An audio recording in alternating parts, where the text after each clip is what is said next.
बिस्मिल्लाहिर्रहमानिर्रहीम। अस्सलाम वालेकुम। मैं प्रोफेसर सुहेल अरशद और आज के इस सेशन में खुश आमदीद। स्टूडेंट्स, आज के इस सेशन में हम लेक्चर नंबर 36 डिस्कस करेंगे। इस लेक्चर में हम पूरी की पूरी डेटाबेस को रिवाइज करेंगे उसी तरह से जिस तरह से हमने पहले सी लैंग्वेज को रिवाइज किया। हम एमसीक्यूज के साथ जो है वो इसको कंप्लीट जो है वो रिवाइज करेंगे। हम कोशिश करेंगे कि एमसीक्यूज के ज़रिए जो है वो इस लेक्चर के मैक्सिमम कॉन्सेप्ट जो हैं वो उनको डिस्कस किया जा सके। तो चलिए आइए आज के लेक्चर का आगाज़ करते हैं।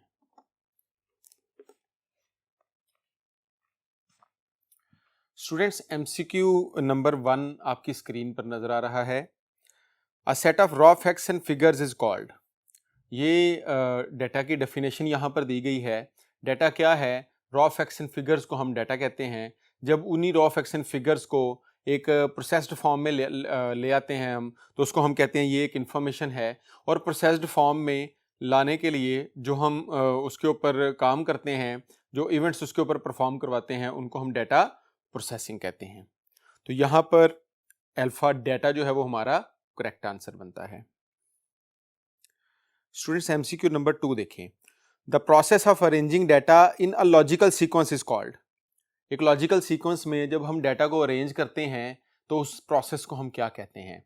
हमने पढ़ा था चैप्टर नंबर 1 के अंदर कि हमारे पास जब डाटा हम कैप्चर कर लेते हैं, डाटा कैप्चर करने के बाद हम उसको समराइज करते हैं, हम उसकी सॉर्टिंग करते हैं, हम उसकी कैटेगराइजेशन यानी कि क्लासिफिकेशन करते हैं। ये सारे के सारे जो अवामिल हैं इनको हम कहते हैं ये डाटा मैनिपुलेशन के स्टेप्स हैं। यानी कि जब डाटा कैप्चर किया जाता है उसके बाद हम उसकी जब मैनिपुलेशन करते हैं या प्रोसेसिंग करते हैं डाटा की, उसमें ये वाले स्टेप्स आते हैं। उसके बाद नेक्स्ट हम उसको आउटपुट की फॉर्म में जब ले आते हैं उसको हम कहते हैं ये इंफॉर्मेशन है, फिर हम उस आउटपुट को मैनेज करते हैं। तो स्टूडेंट्स, यहाँ पर सॉर्टिंग पूछा जा रहा है। सॉर्टिंग हम जानते हैं, तरतीब लगाना A to Z या Z to A। इसको हम कहते हैं ये हमारे पास जो है वो तरतीब नज़ूली यानी कि असेंडिंग ऑर्डर और तरतीब सऊदी यानी कि डिसेंडिंग ऑर्डर बनता है यहाँ पे। तो यहाँ पर अल्फा सॉर्टिंग जो है वो इसका करेक्ट आंसर है। एमसीक्यू नंबर 3 देखें। A collection of related fields is called. हमारे पास एक टेबल के अंदर जो रिलेटेड फील्ड्स होती हैं, हम जानते हैं कि एक टेबल के अंदर हमारे पास रिकॉर्ड्स होते हैं। एक रिकॉर्ड जो है वो काफ़ी सारी फील्ड से मिलके बनता है और एक फील्ड के अंदर जो है वो हमारे पास करेक्टर्स होते हैं। वो करेक्टर्स जो है उससे छोटी जो टर्म हमारे पास है वो बिट है। तो यहाँ पर उसने हमसे पूछा कलेक्शन ऑफ रिलेटेड फील्ड्स, यहाँ पर एक से ज़्यादा फील्ड्स आपस में इकट्ठी होती हैं, उसको हम क्या कहते हैं? उसको हम रिकॉर्ड कहते हैं। एमसीक्यू नंबर 4 देखें। Which of the following type of file requires least processing time. इनमें से कौन सी टाइप की जो फाइल है वो उसको लीस्ट प्रोसेसिंग टाइम जो है वो रिक्वायर्ड होता है? स्टूडेंट्स, हम जानते हैं फाइल पॉइंट ऑफ व्यूज में हमारे पास स्टोरेज पॉइंट ऑफ व्यू में जो फाइल्स हैं, ये क्वेश्चन जो है ये उसके अंदर से पूछा गया है। फाइल पॉइंट ऑफ व्यूज में जो स्टोरेज पॉइंट ऑफ व्यू है उसमें हमारे पास सिक्वेंशियल होती हैं, उसके अंदर हमारे पास डायरेक्ट फाइल्स होती हैं, उसके अंदर हमारे पास इंडेक्स सिक्वेंशियल होती हैं। अब यहां पर उसने सिर्फ और सिर्फ ये पूछा कि लीस्ट प्रोसेसिंग टाइम किसका है। तो लीस्ट प्रोसेसिंग टाइम हमारे पास रैंडम फाइल्स का है, उसको स्टोर करने में सबसे कम जो है वो टाइम हमें उसका लगता है। और जो मैक्सिमम प्रोसेसिंग टाइम है अगर ये पूछा जाता तो वो हमारे पास सिक्वेंशियल फाइल होती। स्टूडेंट्स, एमसीक्यू नंबर 5 देखें। The type of file from functional point of view includes. अब हमारे पास डिफरेंट पॉइंट ऑफ व्यूज हैं फाइल्स के, जिनके अंदर एक पॉइंट ऑफ व्यू है functional point of view, storage point of view भी हमारे पास है। फंक्शनल पॉइंट ऑफ व्यू में हमारे पास दो फाइल्स होती हैं, प्रोग्राम फाइल्स, ऐसी फाइल्स जिनको क्लिक करने पर कोई प्रोग्राम चले, जिनकी एक्सटेंशंस में हमारे पास .exe, .com है। इसी तरह से दूसरी इसके अंदर हमारे पास जो फाइल्स हैं वो डाटा फाइल्स होती हैं, जिनके अंदर कोई डाटा होता है, ये .doc, .xls, .jpg, ये सारी की सारी जो हैं ये इसकी एक्सटेंशंस हैं। अब प्रोग्राम फाइल्स जो हैं उनको डबल क्लिक करने से या क्लिक करने से हमको प्रोग्राम ओपन करते हैं, डाटा फाइल को क्लिक करने से कोई डाटा ओपन होता है, वो डाटा टेक्स्ट, ऑडियो, वीडियो कोई भी हो सकता है। तो यहां पर हमारे पास ये दोनों जो हैं ये करेक्ट ऑप्शंस बनती हैं, प्रोग्राम फाइल्स भी और डाटा फाइल्स भी। तो delta both A and B जो है वो इसका करेक्ट आंसर बनेगा। उसके बाद नेक्स्ट हमारे पास 6 MCQ है, the database system is composed of.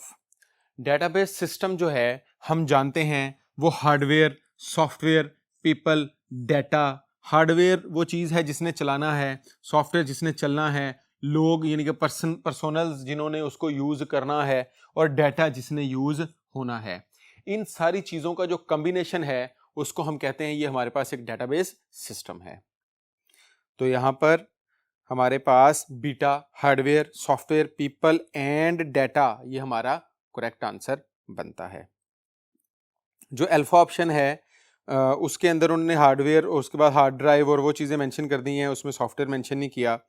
जो चार्ली ऑप्शन है उसके अंदर उन्होंने हार्डवेयर मेंशन नहीं किया। इसी तरह से जो डेल्टा ऑप्शन है उसमें उन्होंने DBMS ऐड कर दिया है, यूजर्स और पर्सनल्स के आगे से टाइप्स करनी शुरू कर दी हैं, उनकी हमें ज़रूरत नहीं है यहाँ पे।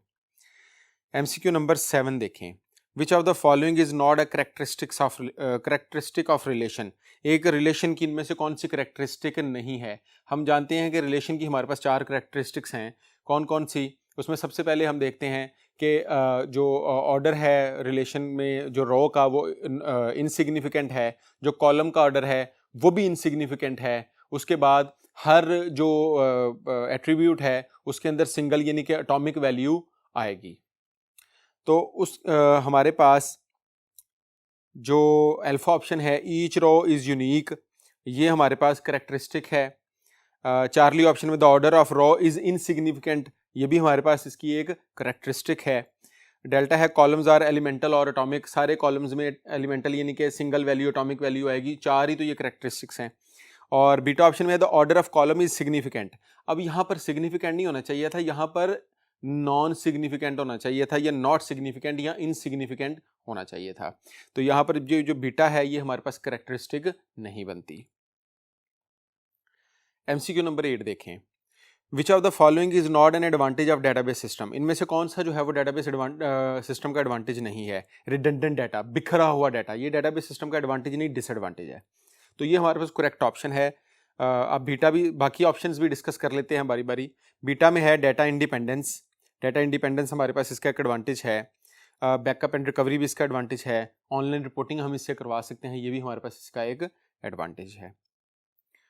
MCQ नंबर 9 देखें, which database model restricts each child to have just one parent. इनमें से कौन सा जो डेटाबेस मॉडल है उसमें से हर चाइल्ड का सिर्फ एक ही पेरेंट होता है। तो स्टूडेंट्स हम जानते हैं हमारे पास 3 डेटाबेस मॉडल्स हैं। हिरारिकल मॉडल, हिरारिकल मॉडल में हिरार्की होती है, एक पेरेंट होता है, उसके मल्टीपल चाइल्ड्स हैं, फिर उनके मल्टीपल चाइल्ड्स हैं, फिर उनके मल्टीपल चाइल्ड्स हैं, लेकिन हर चाइल्ड का पेरेंट इसमें सिर्फ एक ही होता है। ये ऑर्गेनाइजेशनल ट्री, ऑर्गेनाइजेशनल स्ट्रक्चर की तरह का हमारे पास मॉडल है। जो दूसरा मॉडल हमारे पास है वो नेटवर्क मॉडल है, इसमें हर जो चाइल्ड है उसके एक से ज्यादा पेरेंट्स हो सकते हैं। तीसरा हमारे पास रिलेशनल मॉडल है, ये ओपन मॉडल है, इसके अंदर हम किसी भी जो टेबल है उसका हम चाइल्ड बना सकते हैं, हमें इसमें रिलेशनशिप बनाने में बहुत आसानी रहती है। ये मॉडर्न मॉडल है, आजकल हम इसको यूज करते हैं। बहरहाल यहाँ पर उसने हमसे सिर्फ ये पूछा है कि कौन सा इनमें से मॉडल है जिसमें एक चाइल्ड के एक से ज़्यादा पेरेंट्स नहीं हो सकते, तो वो हमारे पास इन मौजूदा ऑप्शंस के अंदर हिरारिकल मॉडल बनता है। MCQ नंबर 10 देखें, the file name and the extension of identifier are separated by. हमारे पास जो फाइल नेम है हम लिखते हैं, फाइल का नाम लिखते हैं, यहाँ पे लिखा हुआ है माई फाइल, फिर लिखा है डॉट और उसके बाद लिखी है उसकी एक्सटेंशन। अब किसी भी फाइल के अंदर ये दो चीजें होती हैं, फाइल का नेम और डॉट के बाद उस फाइल की एक्सटेंशन। तो इसका मतलब यहाँ पर डॉट जो होता है वो हमारा सेपरेटर होता है। तो अल्फा डॉट जो है वो इसका करेक्ट आंसर है। चलिए आइए नेक्स्ट MCQs के लिए नेक्स्ट बोर्ड पर मूव करते हैं। स्टूडेंट्स नेक्स्ट हमारे पास द फॉरेन की can be located in foreign की इनमें से कौन से टेबल के अंदर होती है? हम जानते हैं जब पेरेंट और चाइल्ड का आपस में रिलेशनशिप बनाया जाता है तो जो चाइल्ड टेबल है उसके अंदर फॉरेन की लगती है, जो पेरेंट टेबल है उसके अंदर प्राइमरी की लगती है। चाइल्ड टेबल को हम डिपेंडेंट टेबल भी कहते हैं। तो यहाँ पर हमारे पास अल्फा पेरेंट टेबल जो है उसमें प्राइमरी की आएगी, बीटा है डिपेंडेंट टेबल, इसमें फॉरेन की आएगी, और चार्ली में चाइल्ड टेबल है। डिपेंडेंट और चाइल्ड एक ही चीज़ के दो नाम हैं, तो यहाँ पर बोथ बी एंड सी जो है वो हमारा करेक्ट आंसर बनेगा। स्टूडेंट्स एमसीक्यू नंबर 12 देखें। अ टेबल शुड हैव, एक टेबल के अंदर क्या चीज होनी चाहिए? हर टेबल के अंदर प्राइमरी की मस्ट है, बाकी की जो कीज हैं वो लाजमी नहीं है। कंपोजिट की तब आएगी जब दो या दो से ज्यादा फील्ड्स मिलकर कोई की बनाएंगी। शॉर्ट की अगर आप लगाएंगे तो आएगी वरना नहीं आएगी। इस तरह से सेकेंडरी की जो है ये भी मस्ट नहीं है, जरूरी नहीं है। टेबल की रिलेशन की प्रॉपर्टीज में प्राइमरी की जो है वो मस्ट है, वो उसके अंदर लाजमी होनी चाहिए। एमसीक्यू नंबर 13 देखें। अ पर्सन, प्लेस, थिंग और event about which data is kept in the database is called entity. ये हमारे पास एंटिटी की डेफिनेशन है। एंटिटी हम हर उस चीज को कहते हैं जिसके रिलेटेड हम डेटाबेस में डाटा स्टोर करना चाहें। बाकी इसके अंदर जो ऑप्शंस हैं, एट्रीब्यूट्स जो हैं वो एंटिटी की खसूसियात को, एंटिटी की उन प्रॉपर्टीज़ को कहते हैं जिनके मतलब हम डाटा स्टोर करेंगे। जैसे एंटिटी फॉर एग्जांपल हमारे पास स्टूडेंट है तो उसके जो एट्रीब्यूट्स हैं वो स्टूडेंट का नेम, उसका रोल नंबर, उसकी क्लास, उसका फ़ोन नंबर, ये सारे उसके एट्रीब्यूट्स होंगे जिनके मतलब हमने डाटा स्टोर करना होगा। यानी कि एंटिटी का जो डाटा हम स्टोर करेंगे वो उसके एट्रीब्यूट्स होंगे। फिर फील्ड जो है वो जो डाटा उन एट्रीब्यूट्स के अंदर स्टोर करेंगे वो उन फील्ड्स के अंदर स्टोर करेंगे। और रिकॉर्ड क्या है? एक एंटिटी के बारे में एक मुकम्मल इंफॉर्मेशन काफ़ी सारी फील्ड्स को मिलके हमारे पास एक रिकॉर्ड बनता है। स्टूडेंट्स एमसीक्यू नंबर 14 देखें। Who is responsible to design, implement and maintain a database? Database administrator की रिस्पॉन्सिबिलिटी है। डेटाबेस एडमिनिस्ट्रेटर के रिस्पॉन्सिबिलिटीज में हमने पढ़ा था स्टूडेंट्स, ये वाला जो क्वेश्चन है ये पर्सोनल्स के अंदर से लिया गया है कि जो डेटाबेस के पर्सोनल्स हैं हम जानते हैं वो तीन हैं, एंड यूजर, डेटाबेस एडमिनिस्ट्रेटर और डाटा एडमिनिस्ट्रेटर। अब यहाँ पर हमारे पास जो डेटाबेस एडमिनिस्ट्रेटर है उसके ये काम है कि वो डिज़ाइन को इम्प्लीमेंट करने का, मेंटेन करने का रिस्पॉन्सिबल होता है। एमसीक्यू नंबर 15 देखें। व्हाट इज अ की? की क्या है? कीज का जो टॉपिक है ये चैप्टर नंबर 2 के अंदर से है। हम जानते हैं हमारे पास प्राइमरी की, फॉरेन की, सेकेंडरी की, ऑल्टरनेट की, ये सारी कीज अवेलेबल हैं वहाँ पर। तो यहाँ पर सिर्फ और सिर्फ की डेफिनेशन पूछी गई है। तो की हर उस चीज़ को कहा जाता है जो किसी चीज़ की आइडेंटिफिकेशन करती है। तो यहाँ पर अल्फा जो ऑप्शन है, a field that identifies a record, एक ऐसी फील्ड जो किसी रिकॉर्ड को आइडेंटिफाई करे उसको हम की कहते हैं। स्टूडेंट्स एमसीक्यू नंबर 16 देखें। In ERD model the relationship between two entities is represented by. हमारे पास जो एंटिटी रिलेशनल डायग्राम यानी कि ईआरडी मॉडल है जो आपने चैप्टर नंबर 3 में पढ़ा था, इस ईआरडी एंटिटी रिलेशनल डायग्राम के अंदर जब हम रिलेशनशिप बनाते हैं दो एंटिटी, दो टेबल्स का, रिलेशंस का आपस में, तो उसके दरमियान उस रिलेशनशिप को जो हम डिस्क्राइब करते हैं वो हम डायमंड सिंबल से डिस्क्राइब करते हैं। ये डायमंड सिंबल जो है ये दोनों को के रिलेशन को रिप्रेजेंट करने के लिए हम यूज करते हैं। तो यहां पर अल्फा जो डायमंड सिंबल है वो हमारा करेक्ट आंसर है। जो बीटा है रेक्टेंगुलर बॉक्स, ये रेक्टेंगुलर बॉक्स हम एंटिटी के इर्द गिर्द यानी कि टेबल के इर्द गिर्द लगाते हैं। उसके बाद जो ओवल सिंबल है ये ओवल सिंबल यहां पर यूज नहीं होता। स्टूडेंट्स एमसीक्यू नंबर 17 देखें। A factor to consider when choosing a file organisation. जब भी कोई फाइल ऑर्गेनाइजेशन को हम चूज करेंगे तो इनमें से कौन से फैक्टर को ध्यान में रखेंगे? फास्ट रिट्रीवल होना चाहिए उसका, बिल्कुल एग्जैक्टली। किसी भी फाइल ऑर्गेनाइजेशन में सबसे इंपॉर्टेंट चीज़ जो है कि उसके अंदर जब फाइल स्टोर करें तो उसका जो रिट्रीवल है वो फास्ट होना चाहिए। सिक्योरिटी होनी चाहिए उसके अंदर, ये भी ट्रू है। एफिशिएंट स्टोरेज होनी चाहिए उसकी, ये भी ट्रू है। तो ये तीनों की तीनों जो हैं ये उसकी बेसिकली करेक्टरिस्टिक्स हैं, ये वो फैक्टर्स हैं जिनको आपने माइंड में रखना है जब भी आप फाइल ऑर्गेनाइजेशन की बात करेंगे। स्टूडेंट्स एमसीक्यू नंबर 18 देखें। द रिलेशनशिप कैन बी, जो रिलेशनशिप हमारे होते हैं दो टेबल्स के, वो हमारे पास हम जानते हैं वो 1 to 1 भी हो सकते हैं, वो 1 to many भी हो सकते हैं, वो many to many भी हो सकते हैं। ये रिलेशनशिप में जब आप कार्डिनैलिटी की बात करते हैं तो ये कार्डिनैलिटी का कॉन्सेप्ट है कि रिलेशनशिप की कार्डिनैलिटी कैसी हो सकती है, 1 to 1 भी हो सकती है। अगर हम 1 को जो है 1 to 1 को हम इस तरह से रिप्रेजेंट करेंगे, हम 1 to 1। इसी तरह से 1 to many को हम इस तरह से रिप्रेजेंट करेंगे, यहाँ पर 1 आएगा और यहाँ पर क्रॉफिट आएगा जो कि मैनी को रिप्रेजेंट करेगा। इस साइड पे भी एक एंटिटी होगी यानी कि टेबल होगा, और इस साइड पर भी एक टेबल होगा हमारे पास। बीच में हम डायमंड सिंबल लगाएंगे, और मैनी टू मैनी जो है इसमें दोनों साइड पे क्रॉफिट आता है, इसको हम कहते हैं ये मैनी टू मैनी है। तो जो रिलेशनशिप है हमारे पास वो 1 to 1, 1 to many to many, none to zero, recursive, ये सारी हमारे पास रिलेशनशिप की टाइप्स हैं। तो यहां पर ऑप्शंस में हमें ये 3 बताई हुई हैं, तो ये ऑल ऑफ दीज जो है वो इसका करेक्ट आंसर बनेगा। स्टूडेंट्स एमसीक्यू नंबर 19 देखें। एन इंडेक्स में बी क्रिएटेड ऑन, इंडेक्स कौन सी की पर बनाया जा सकता है? हम जानते हैं कि इंडेक्स जो है वो किसी भी की के ऊपर बनाया जा सकता है। आप इंडेक्स को प्राइमरी की से बना लें, सेकेंडरी की पर बना लें, आप उसको किसी भी दूसरी की के ऊपर बना लें, इंडेक्स क्रिएट करते हुए कोई भी रिस्ट्रिक्शन नहीं होती हमारे पास। तो यहां पर ऑल ऑफ दीज जो है वो इसका करेक्ट आंसर बनेगा। स्टूडेंट्स एमसीक्यू नंबर 20 देखें। In third normal form dependency is removed, कौन सी डिपेंडेंसी हम थर्ड नॉर्मल फॉर्म में रिमूव करते हैं? चलिए आइए इसको जरा देखते हैं।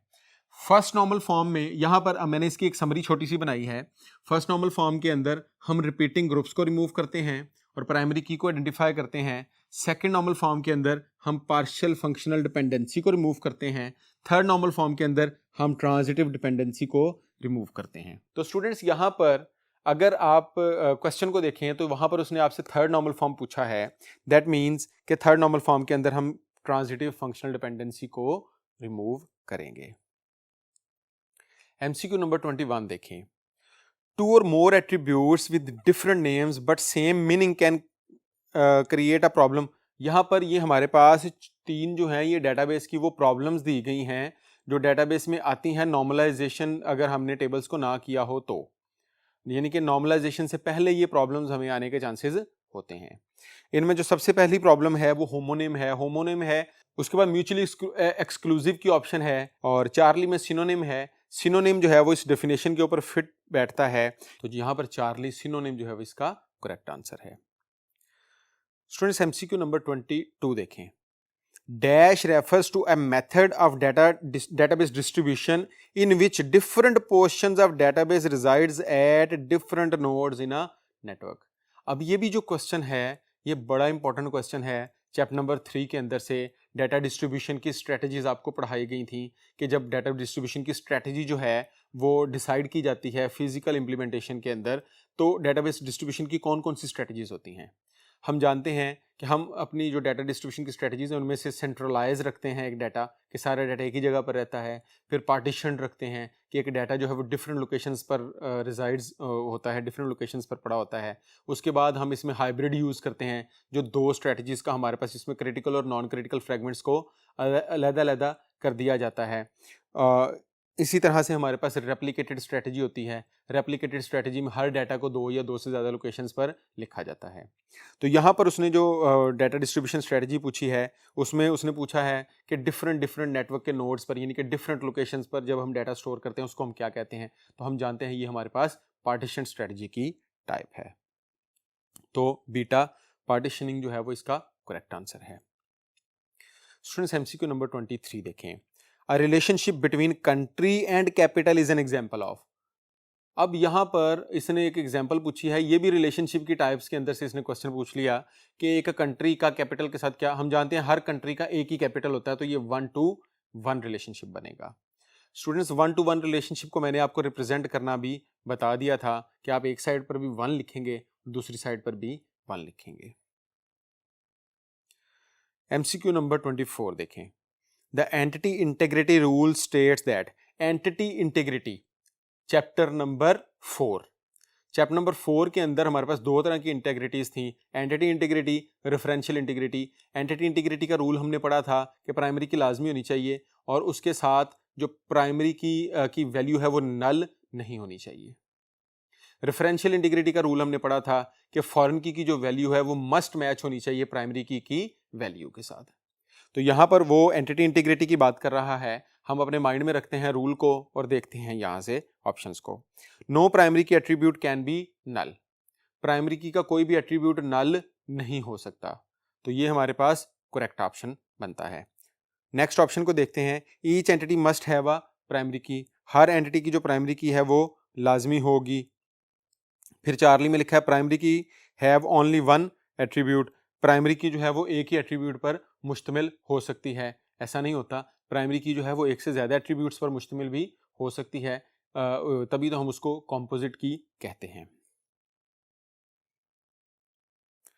तो यहाँ पर no primary key attribute can be null, null और डुप्लीकेट, यानी कि इसमें दो चीज़ें आती हैं कि प्राइमरी की जो है उसकी वैल्यू कभी भी नल नहीं होगी और वो कभी भी डुप्लीकेट नहीं होगा, उसमें कम से कम एक वैल्यू लाजमी आनी चाहिए, कम से कम भी और ज़्यादा से ज़्यादा भी उसमें एक ही वैल्यू आनी चाहिए।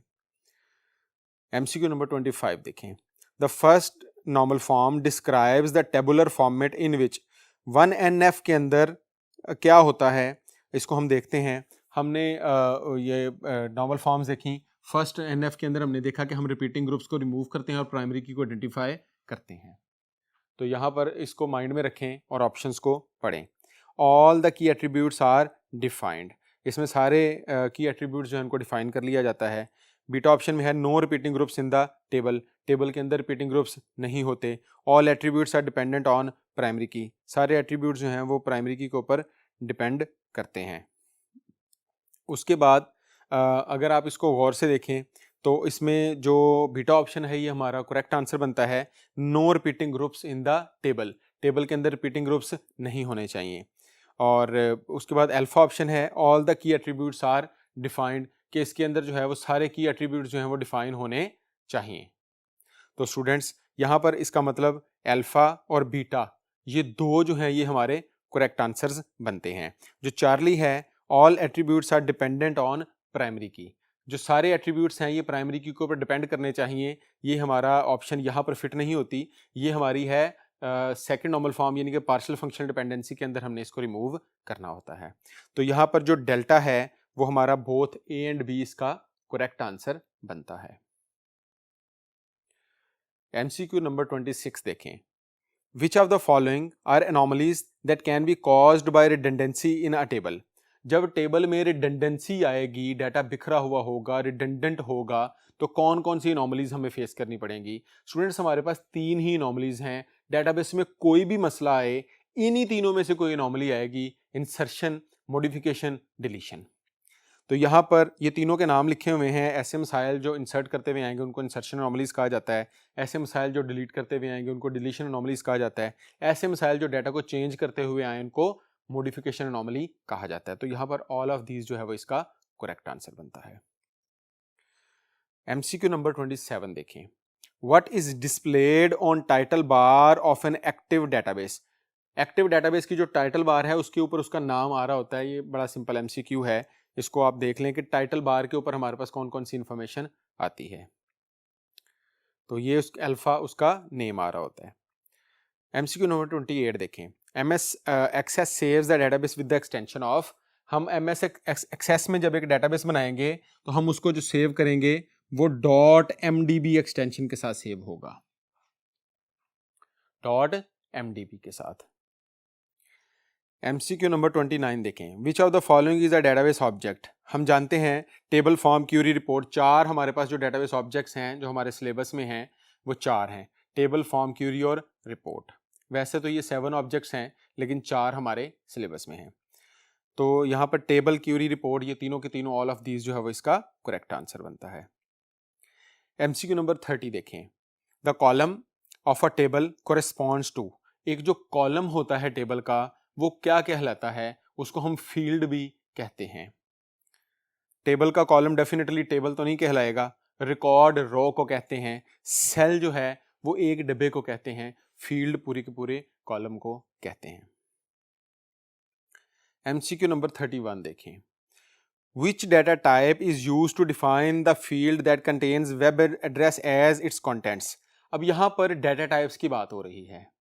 जब आप टेबल के अंदर डाटा टाइप्स को सिलेक्ट करते हैं तो आप इनमें से किसी एक डाटा टाइप को सिलेक्ट करते हैं जिसमें आपके पास टेक्स्ट है, मेमो है, नंबर है, OLE ऑब्जेक्ट है, हाइपरलिंक्स हैं, येस नो है, हमारे पास डेट एंड टाइम है, हमारे ये सारी की सारी जो है ये डाटा टाइप्स हैं। तो यहाँ पर हमारे पास जो बात हो रही है, जब आप किसी वेब एड्रेस को स्टोर करने के लिए कोई फील्ड बनाते हैं तो उसको हम जो है वो अपने पास हाइपरलिंक की डेटाबेस को उसमें सेलेक्ट करते हैं। उसके अंदर जब हमको वेब एड्रेस लिखेंगे तो ऑटोमेटिकली वो हमसे 2 फील्ड्स मांगेगा कि डिस्प्ले क्या करवाना है और जाना किस जगह पर है, तो वो वहाँ पर हम हाइपरलिंक क्रिएट कर सकेंगे।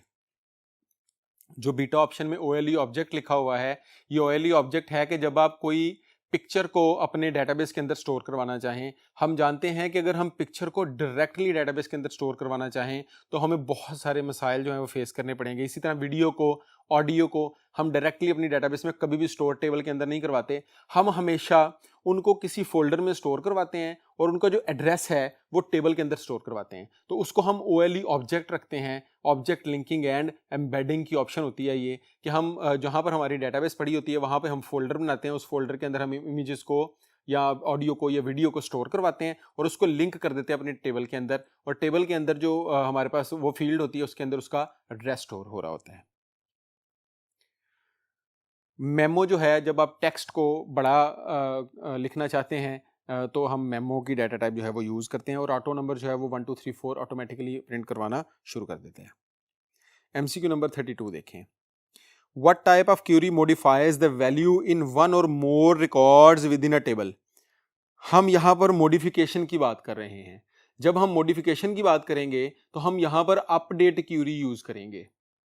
हम जानते हैं हमारे पास क्यूरीज में इंसर्ट की क्यूरी है डाटा इंसर्ट करने के लिए, हमारे पास अपडेट की क्यूरी है डाटा अपडेट करने के लिए, हमारे पास डिलीट की क्यूरी है डाटा डिलीट करने के लिए, हमारे पास सेलेक्ट की क्यूरी है डाटा को सिलेक्ट करके लाने के लिए। और अपेंड की जो क्यूरी है वो अपेंड करती है किसी चीज़ के एंड पर, लेकिन यहाँ पर हम जो बात कर रहे हैं वो अपडेट की है, डिलीट की क्यूरी डिलीट करती है। MCQ नंबर 33 देखें। Which wild card represents 1 character only? अब ये वाइल्ड कार्ड्स हैं। वाइल्ड कार्ड्स वो कार्ड्स होते हैं जो हम किसी चीज़ की रिप्रेजेंटेशन के लिए यूज़ करते हैं। मसलन हमको क्यूरी लगा रहे हैं तो क्यूरी के दौरान हम वाइल्ड कार्ड्स इस्तेमाल करेंगे। फॉर एग्जांपल मैं लिखता हूँ क्यूरी के अंदर सिलेक्ट स्टैरिक फ्रॉम, टेबल का नाम लिखूंगा स्टूडेंट। अब ये मैंने यहाँ पर जो वाइल्ड कार्ड इस्तेमाल किया है इसका नाम है स्टैरिक। स्टैरिक का मतलब है सारे के सारे। इसी तरह से अगर मैं यहां पर फ्रॉम स्टूडेंट के बाद क्लॉज लगाता हूं where name is equal to Ali, तो अब यहां पर अली के नाम के सारे स्टूडेंट आएंगे। लेकिन मैं अगर AL और उसके बाद यानी कि मैं A और A के बाद स्टैरिक लगा दूं तो A से स्टार्ट होने वाले सारे के सारे स्टूडेंट आ जाएंगे। इसी तरह से अगर मैं A के आगे, या मैं यहां पे इसको ज्यादा रियलिस्टिक बनाने के लिए मैं लिखता हूं where name is equal to AHM question mark D। अब यहां पर मैंने वाइल्ड कार्ड यूज किया क्वेश्चन मार्क। अब ये अहमद में AHMED वाला भी आ जाएगा और AHMAD वाला भी आ जाएगा। अब ये जो क्वेश्चन मार्क वाइल्ड कार्ड है ये सिंगल कैरेक्टर के लिए होता है। अगर मैं 2 कैरेक्टर्स को इस तरह प्लेस करवाना चाहता, मसलन मैं AHMAD की जगह मैं A क्वेश्चन मार्क MAD करवाता, तो A से शुरू होने वाले और M और D वाले जिनके बीच में यहाँ पर कोई भी कैरेक्टर आ सकता था वो हमारे पास आ जाएंगे। इसी तरह से अगर मैं यहाँ पर कैरेक्टर की बजाय नंबर करूं तो हैश का जो सिंबल है हमारे पास वो नंबर्स का वाइल्ड कार्ड है। तो स्टूडेंट्स यहाँ पर जिस वाइल्ड कार्ड की बात हो रही है वो हमारे पास है 1 कैरेक्टर वाला। तो वो क्वेश्चन मार्क है जो इसके अंदर हमारे पास अल्फा ऑप्शन में स्टैरिक लिखा है वो मैंने आपको बता दिया है। MCQ नंबर 34 देखें। Which of the following view in MS Access looks like an electronic spreadsheet? जो हमारे पास व्यू है MS Access के उनमें से कौन सा जो है वो इलेक्ट्रॉनिक स्प्रेडशीट जैसा नज़र आता है? तो ये हमारे पास डाटा शीट व्यू है जो स्प्रेडशीट यानी कि एक्सेल के जैसा नज़र आता है। जो डिज़ाइन व्यू है उसके अंदर हम अपने टेबल का जो डिज़ाइन वगैरह है वो चेंज कर सकते हैं, वो स्प्रेडशीट के जैसा नज़र नहीं आता। MCQ नंबर 35 देखें।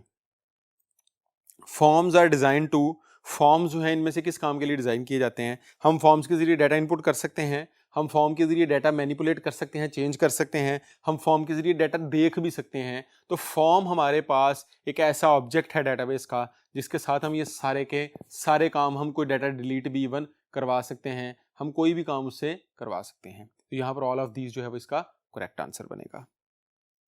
How many layouts of forms are available in MS Access? MS Access में फॉर्म के कितने लेआउट्स हैं? हम जानते हैं कि MS एक्सेस में हमारे पास 4 लेआउट्स हैं, tabular form, columnar form, datasheet form और जस्टिफाइड फॉर्म। टेबुलर फॉर्म जो है वो टेबल्स की सूरत में टेबल जैसा होता है। इसी तरह से जो डाटा शीट फॉर्म है वो भी टेबल की तरह का होता है।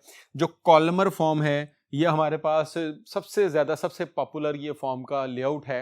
ये यूज़ होता है जिस तरह आप फेसबुक वगैरह के ऊपर या किसी एप्लीकेशन में देखें तो लेफ्ट साइड पर आपको नेम लिखा आ रहा होगा, आगे उसके बॉक्स बना होगा, पासवर्ड आएगा आगे उसके बॉक्स बना होगा। और जस्टिफाइड स्पेस सेविंग व्यू है हमारे पास। तो यहाँ पर 4 जो है वो इसका करेक्ट आंसर बनता है। MCQ नंबर 37 देखें। A report that provides a column for each field of the record in rows under the column header is known as। इनमें से कौन सी जो रिपोर्ट है that provides a column for each field, her field के लिए एक अलग column होता है इसके अंदर, जितनी भी फील्ड्स हैं हर फील्ड का एक अलग कॉलम होता है। Of the records in a rows under the column header, इनमें से कौन सी रिपोर्ट की टाइप है जिसमें हर फील्ड के लिए एक अलग कॉलम होता है? तो रिपोर्ट्स में हम जानते हैं 2 ही हमारे पास रिपोर्ट्स हैं, कॉलमर और टेबुलर। तो यहाँ पर ये हमारे पास जो है वो टेबुलर रिपोर्ट की टाइप है। MCQ नंबर 38 देखें। A form with in another form is called सब फॉर्म। एक फॉर्म जो बाहर वाला होता है उसको हम कहते हैं ये मेन फॉर्म है। ये कॉन्सेप्ट हम इतनी दफ़ा रिवाइज कर चुके हैं कि जो मेन फॉर्म है उसको हम पेरेंट फॉर्म कहते हैं और उसके अंदर जो दूसरा फॉर्म होता है उसको हम सब फॉर्म कहते हैं।